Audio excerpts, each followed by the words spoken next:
We have a very mature ecosystem in terms of oil and gas value chain, which has evolved over a period of time and through absolute collaboration with our international companies, national oil companies. The most crucial thing that should happen and is happening as we speak is the critical mineral space, where we are not only looking at domestic exploration efforts to enhance the resource position of the country in the critical minerals, we are also looking at overseas asset acquisitions as we have done successfully. The session that I participated was very, very interesting. It is more relevant today considering the fact that we are seeking global cooperation for sustaining our energy security value chain. We have a very mature ecosystem in terms of oil and gas value chain, and which has evolved over a period of time and through absolute collaboration with our international companies, national oil companies, both bilateral at G2G level and multilateral engagements. A similar subject is also under discussion as part of our renewable efforts. The most crucial thing that should happen and is happening as we speak is the critical mineral space, where we are not only looking at domestic exploration efforts to enhance the resource position of the country in the critical minerals, we are also looking at overseas asset acquisitions as we have done successfully in some of the cases for our oil and gas assets. So it is actually a multiple focused approach where we are not only looking at oil and gas or coal or renewables, we are also now looking at critical minerals and REs, which is so essential not only for our energy transition, but going forward for our high-tech innovations in defense, in pharmaceuticals, in hospital sector, in aerospace, in our everyday life. So the event was very, very successful and the session was very, very well taken. From which countries are we looking for a demand for critical minerals? See, we are looking at, in lithium per se, globally there are two types of major kind of lithium availabilities there. One is the hard rock lithium. So we have plenty of them in Africa, in Australian subcontinent.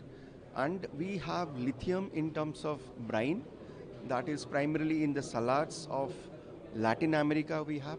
We also have lithium in soil, in ppm level. There are many of them in USA where the national and the international oil companies are working.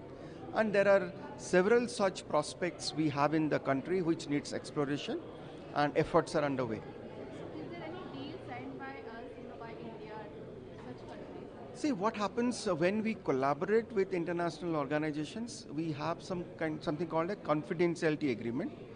So therefore, I will not be able to tell you the names, but yes, we are looking at the geographies of Latin America, that's Argentina and in Australia. Just yesterday, Australian consul came from the High Commission and they were talking that India is quite interested in buying our technology. Yes, we are looking at a couple of assets in Australia. One more thing which I must highlight, this conference that we are doing and being part of CII hydrocarbon chair, one thing which we realize that need of electricity is not just focused on powering our infrastructure, powering our mobility needs, lighting our houses.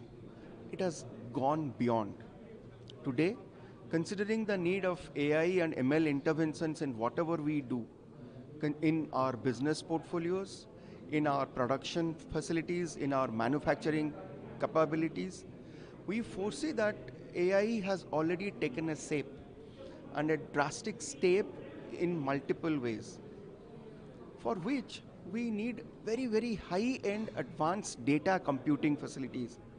As we speak, India has evolved itself into the large global capability centers and a data hub.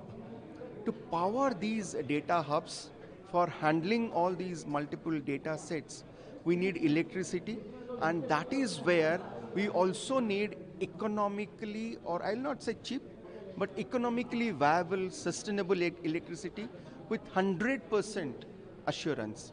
And this is where energy security also comes in, where we strongly feel that thermal power will coexist, the power generation from our solar will coexist, and most importantly, considering the diurnal nature of our solar power, battery storage will also coexist.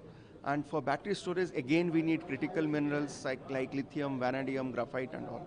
So it's a kind of collaborative story which is required to have affordable and sustainable energy, which is accessible to for all the purpose of life.